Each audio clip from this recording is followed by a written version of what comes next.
Hello everyone, चलिए आज के इस वीडियो में बात करेंगे एक ऐसे स्टॉक के बारे में जो कि ऑल ओवर इंडिया में मोनोपोली क्रिएट करता है। और अगर बात करें उसके बिजनेस मॉडल की, तो जिस बिजनेस में वो कंपनी वर्क करती है उसमें हमारे लिए कोई भी कंपनी कॉम्पिटिटर हमारे लिए एक बड़ा प्लेयर देखने को नहीं मिलता है, ना ही छोटा ना ही बड़ा प्लेयर। ऐसा आप लगा सकते हो, कोई भी ना ही बड़ा प्लेयर है ना ही छोटा प्लेयर है, ऑल ओवर इंडिया में मोनोपोली क्रिएट करता है। तो इस स्टॉक में अगर आप पैसा लगाते हो तो बहुत ही अच्छे रिटर्न्स आपको बना कर दे सकता है। एंड अगर हम देखें इसके रिटर्न्स वॉल्यूम देखेंगे लास्ट 1 ईयर में, तो लास्ट 1 ईयर में हमारे लिए 22% का लॉस देखने को मिल रहा है। लेकिन अब लॉन्ग टर्म का इसका सिनेरियो देखोगे तो वो चेंज होते हुए देखने को मिल रहा है। 5 साल का अगर रिटर्न देखें तो हमारे लिए गिरावट होने के बाद भी हमारे लिए तकरीबन 280% के रिटर्न देखने को मिल रहे हैं। अगर हम इसके सेक्टर की बात करें तो एक मिड कैप सेक्टर की आप इसको कंपनी लगा सकते हो। तो आने वाले टाइम में हमारे लिए ग्रोथ का पोटेंशियल बहुत आने वाला है, और जैसे ही कंपनी एक बड़ा मार्केट कैप खड़ा करेगी उसी के साथ साथ आपके शेयर का प्राइस भी बढ़ेगा, उसी के साथ साथ इन्वेस्टमेंट भी बढ़ते हुए देखने को मिलेगी।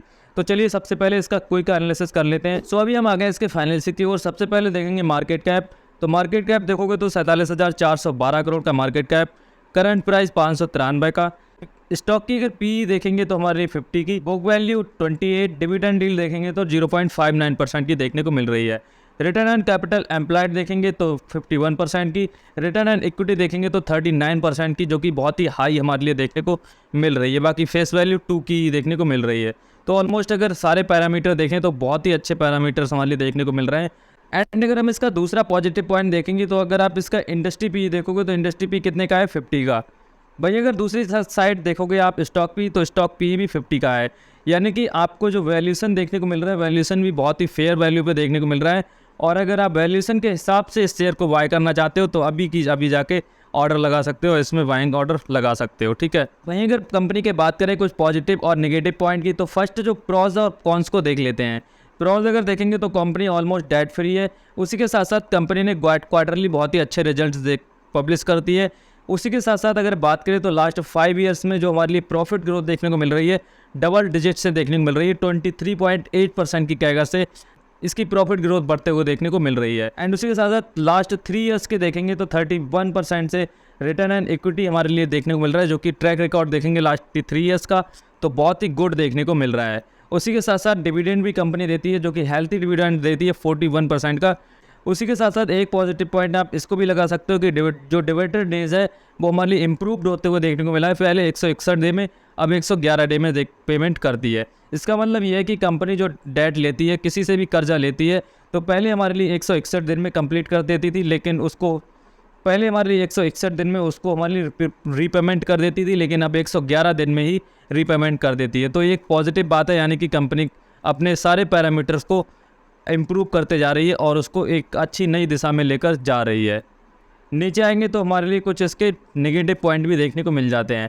कौन सा अगर देखेंगे तो stock trading 21 times in book value. तो बुक वैल्यू के हिसाब से अगर देखेंगे तो कंपनी 20 गुना हमारे लिए ज़्यादा देखने को मिल रहा है, ठीक है। ये एक नेगेटिव पॉइंट इसमें लगा सकते हो। उसी के साथ साथ प्रोमोटर की जो होल्डिंग है वो हमारे लिए 5% डिक्रीज होते हुए देखने को मिल रही है। तो मुझे लगता है ये कोई हमारे लिए नेगेटिव पॉइंट नहीं हो सकता है। अगर थोड़ा सा उन्होंने डिक्रीज़ किया है तो इसके कई सारे रीजन्स हमारे लिए देखने को मिल सकते हैं।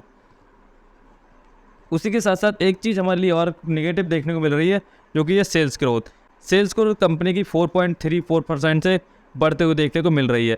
लेकिन इसका कोई इशू नहीं है, क्योंकि कंपनी जिस सेक्टर में काम करती है उसमें हमारे लिए आने वाले टाइम में काफ़ी अच्छे रिटर्न्स, काफ़ी अच्छे प्रॉफिट ग्रोथ देखने को मिलने वाली है। भाई कंपनी का अगर हम देखेंगे profit and loss, PNL company का क्या कह रहा है, तो हम देखेंगे 20 का, 21 और 22 का और टीटीएम बेसिस पे। तो अगर हम बात करें ऑपरेटिंग प्रॉफिट की, तो ऑपरेटिंग प्रॉफिट देखोगे 2020 में 703 था, 188 ये हमारे लिए कोविड के टाइम पे डिप आते हुए देखने को मिली थी। 2022 में 881 हुआ, रिकवर किया। इसके बाद टीटीएम बेसिस पे देखिए 1230 करोड़ का हमारे लिए टीटीएम बेसिस पे देखने को मिल रहा है ऑपरेटिंग प्रॉफिट। उसी के साथ साथ एक बहुत ही पॉजिटिव बात आप इसको भी लगा सकते हो कि जो ऑपरेटिंग प्रॉफिट मार्जिन है वो काफ़ी अच्छे तरह से इम्प्रूव होते हुए देखने को मिल रहे हैं। ऑपरेटिंग अगर प्रॉफिट मार्जिन देखेंगे तो बहुत अच्छे से इम्प्रूव होते हुए देखने को मिल रहे हैं। ऑपरेटिंग प्रॉफिट मार्जिन 2020 में थे 31% के, 2021 में गिर गए, बिल्कुल 24 के हो गए। मार्च 2022 में 47% के, एंड टीटीएम बेसिस पे अभी 38% के देखने को मिल रहे हैं। और इसके साथ साथ कंपनी की ऑपरेटिंग प्रॉफिट भी काफ़ी अच्छे देखने को, प्रॉफिटेबिलिटी अच्छी देखने को मिल रही है अगर हम बिजनेस में देखें तब। नीचे आएंगे तो हमारे नेट प्रॉफिट देखने को मिल जाता है। नेट प्रॉफिट को अगर देखेंगे तो 2020 में जो नेट प्रॉफिट देखने को मिल रहा था 513 करोड़, फिर 187, फिर 664 और अभी हमारे लिए TTM बेसिस पे 941 करोड़ का देखने को मिल रहा है, जो कि बहुत ही हमारे लिए अच्छा देखने को मिल रहा है। वहीं कंपनी का अगर हम रिजर्व्स देखें, रिजर्व्स और वॉरिंग्स देखें, तो कंपनी का जो सितंबर 2022 में जो क्वार्टर आया था उसमें हमारे लिए जो रिजर्व्स देखने को मिल रहे थे वो 2078 करोड़ के थे, लेकिन उसी के साथ साथ बोरिंग्स थी वो 178 करोड़ की थी। यानी कि हमारे लिए जो कर्जा है वो बहुत ही नॉर्मल है, कम है, और उसी के साथ साथ रिजर्व्स हमारे लिए बहुत ही हैवी लेवल पर देखने को मिल रहा है। इसके हिसाब से कंपनी कभी भी इस कर्जे को रीपेमेंट कर सकती है। एंड इसके बाद हम बात करें कंपनी के अगर शेयर होल्डिंग पैटर्न की, तो शेयर होल्डिंग पैटर्न देखोगे प्रमोटर की, तो हमारे लिए अभी हमारे लिए देखने को मिल रही 62% थी, लेकिन मार्च 2022 में 67% थी। तो यही हमारे लिए 67% प्रमोटर्स ने अपनी होल्डिंग को ट्रिम किया है, थोड़ा सा बेचा है। लेकिन जो प्रमोटर की होल्डिंग बिकी है वो हमारे लिए जाते हुए कहाँ देखने को मिली है, ये भी बहुत इंपॉर्टेंस रखता है। तो जो प्रमोटर की होल्डिंग FIIs की होल्डिंग थी 6.84% दिसंबर क्वार्टर में आई है, लेकिन हमारे लिए सितंबर में 5.81% थी। वहीं DIs की 5.57% और DIs की हो गई 8.73%। पब्लिक की थी 21.23%, उनकी नॉर्मल से 22%। तो अगर देखें प्रमोटर की होल्डिंग जो उन्होंने 5% उसमें से डिक्रीज की है, ठीक है, कम की है, तो वो सीधे से सीधे जाते हुए हमारे लिए FIIs और DIs ने उस माल को उठाया है, ठीक है। तो ये भी हमारे लिए कंपनी के अंदर की बात होती है, अंदर के डीलिंग देखने को मिलती है, जिसके कारण कंपनी प्रमोटर्स को अपने शेयर्स थोड़े से ट्रिम करने पड़ते हैं, बेचने पड़ते हैं। तो वो चीज़ें हमारे लिए FIIs और DIs म्यूचुअल फंड ने इसमें दबाकर बाइंग की है, हैवी लेवल पर बाइंग की है। तकरीबन आप कह सकते हो 3% का स्टेक खरीदा है। वहीं FIIs ने भी हमारे लिए 1% का ऑलमोस्ट स्टेक खरीदते हुए देखने को मिल रहे हैं। सो जिस कंपनी की बात कर रहा था उसका नाम है Indian railway catering tourism limited, यानी कि जो हमारे लिए IRCTC, अगर शॉर्ट फॉर्म में देखें तो IRCTC का सबको पता है कि कंपनी हमारे लिए ऑल ओवर इंडिया में एक ही IRCTC है, एक ही रेल है जिसको गवर्नमेंट भी देखती है, उसी के साथ साथ थोड़ा बहुत हमारे लिए कंपनी भी अलग देखती है, ठीक है। तो ऑल ओवर इंडिया में अगर देखेंगे तो सभी को पता है IRCTC मोनोपोली क्रिएट करती है। अगर हम बात करेंगे कंपनी के बिजनेस मॉडल की, IRCTC का जो बिजनेस मॉडल देखने को मिल रहा है उसमें से फर्स्ट बिजनेस मॉडल अगर देखेंगे जो पहले से है वो था हमारा कैटरिंग का, ठीक है। कैटरिंग का बिजनेस हमारे लिए पहले से ही देखने को मिल रहा था। उसी के साथ साथ दूसरा था इंटरनेट टिकटिंग, इससे भी कंपनी का पैसा कमाती है।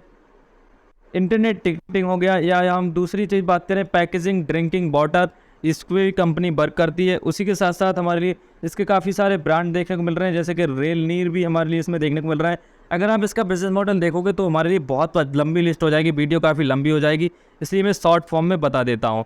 ट्रैवल एंड टूरिज्म, ये भी हमारे लिए पहले से ही देखने को मिल रहा था, लेकिन क्या है ना, 2 साल में, लास्ट अगर 2 ईयर्स में देखें तो कंपनी जो बिज़नेस कर रही थी उसमें कर तो रही थी, लेकिन इम्प्रूव नहीं कर पा रही थी। लेकिन अब जो लास्ट 2 ईयर्स में हुआ है, बदलाव हुआ है, उससे हमारे लिए ट्रैवल एंड टूरिज्म प्रमोट होते हुए देखने को मिला है। कंपनी ने काफ़ी सारे प्रीमियम ब्रांड्स अपने लॉन्च किए, प्रीमियम ट्रेन्स लॉन्च किए हैं, जिसमें अलग तरह की सर्विस हमारे लिए दी जाती है और उसका पैसा बहुत ही हैवी लेवल पर देखने को मिलता है, जिससे सीधी कंपनी को ही फ़ायदा देखने को मिलता है।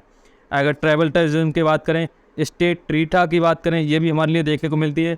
तो कंपनी का अगर देखें तो IRCTC के बहुत सारे ब्रांड्स हमारे लिए देखने को मिल रहे हैं, बहुत सारी चीज़ें हमारे लिए कंपनी क्रिएट करती है। उसी के साथ साथ सबसे ज़्यादा जो पैसा हमारे लिए आते हुए देखने को मिलता है अदर बिजनेस से, इधर उधर से काफ़ी आता है, और बाकी का जो है इंटरनेट टिकटिंग से तो हमारे लिए आता ही देखने को मिलता है, ठीक है। तो इस तरह का इसका बिजनेस मॉडल है। तो आपको ये कंपनी ज़रूर अपने पोर्टफोलियो में ऐड करनी चाहिए, और अभी किस लेवल पर देखने को मिल रही है उसकी भी बात कर लेते हैं। सो अभी आपको इसमें इन्वेस्टमेंट करना चाहिए, तो किस लेवल पर, अगर टेक्निकल इसके देखें, टेक्निकल इसके क्या कह रहे हैं उसके बारे में बात कर लेते हैं। तो चलिए चलते हैं टेक्निकल एनालिसिस पर। सो गाइस, अभी हम आ गए IRCTC के चार्ट पर। अगर आप वीकली चार्ट टाइम फ्रेम पर देखोगे तो हमारे लिए अभी मार्केट किस रेंज में देखने को मिल रहा है उसकी अगर हम बात करें तो मार्केट में अभी हमारे लिए एक इंपॉर्टेंट सपोर्ट एरिया पे देखने को मिल रहा है, और यहाँ पर अगर हम इसका सपोर्ट एरिया डालें तो यहाँ पर आप अभी बाइंग कर सकते हो। सो अगर हम इसका सपोर्ट एरिया देखें तो हमारी ये रेंज देखने को मिल रही है जहाँ से मार्केट सपोर्ट लेके अपसाइड की ओर जा सकता है, ठीक है, क्योंकि मार्केट ने सपोर्ट लिया है। और डेली टाइम फ्रेम पर देखेंगे, वीकली टाइम फ्रेम पर देखेंगे तो बहुत ही अच्छे लेवल से मार्केट ने सपोर्ट लेते हुए देखने को मिला है, और यहाँ से एक ट्रेंड लाइन भी आप इसमें खर्च कर सकते हो, जिसके ऊपर काटने पर हमारे लिए बहुत ही अच्छी तेज़ी देखने को मिलेगी जब इसको ब्रेक करेगा मार्केट तब, ठीक है। देखिए किस तरह से पैटर्न देखने को मिल रहा है, बहुत ही अच्छे लेवल्स पर अभी है। अभी आप इम्पोर्टेंट सपोर्ट एरिया पर ले सकते हो। अगर हम बात करें यहाँ पर 1%, यहाँ से अगर आप लॉन्ग पोजीशन बनाओगे, अगर यहाँ कहीं भी हमारे लिए मिलता है या यहाँ कहीं भी मिलता है तब हम यहाँ पर बनाएंगे। अब जो हमारा एसएल होगा, एसएल स्टॉप लॉस भी रखना बहुत ज़रूरी है। तकरीबन 5% का एसएल होगा एंड फर्स्ट टारगेट हमारा होगा 17%, सेकंड टारगेट होगा 30%। स्विंग ट्रेडिंग करना चाहता है तो उस हिसाब से मैं बता रहा हूँ। बाकी तो इन्वेस्टमेंट के लिए हमारा जो फर्स्ट टारगेट सीधे होगा वो मार्केट में ऊपर की तरफ जा सकता है, तकरीबन 100% डबल पैसा होते हुए देखने को मिल सकता है आने वाले कुछ ईयर्स में, कुछ मंथ्स में। ठीक है, तो अभी हमारे लिए इंपॉर्टेंट सपोर्ट पे देखने को मिल रहा है। 5% का रिस्क है, उसके साथ हम इसमें ट्रेड कर सकते हैं। अगर आप स्विंग ट्रेड करना चाहो तो स्विंग ट्रेड कर सकते हो। अगर आप इसमें करना चाहते हो इन्वेस्टमेंट, तो इन्वेस्टमेंट के जरिए भी आप इसमें जा सकते हो। फंडामेंटल इसके काफ़ी अच्छे मैंने आपको बता ही दिए हैं। ठीक है, सो इसी तरह की वीडियो को जानने के लिए चैनल को सब्सक्राइब जरूर करिएगा। आपको कौन सी कंपनी अच्छी लगती है कमेंट करके ज़रूर बताइए।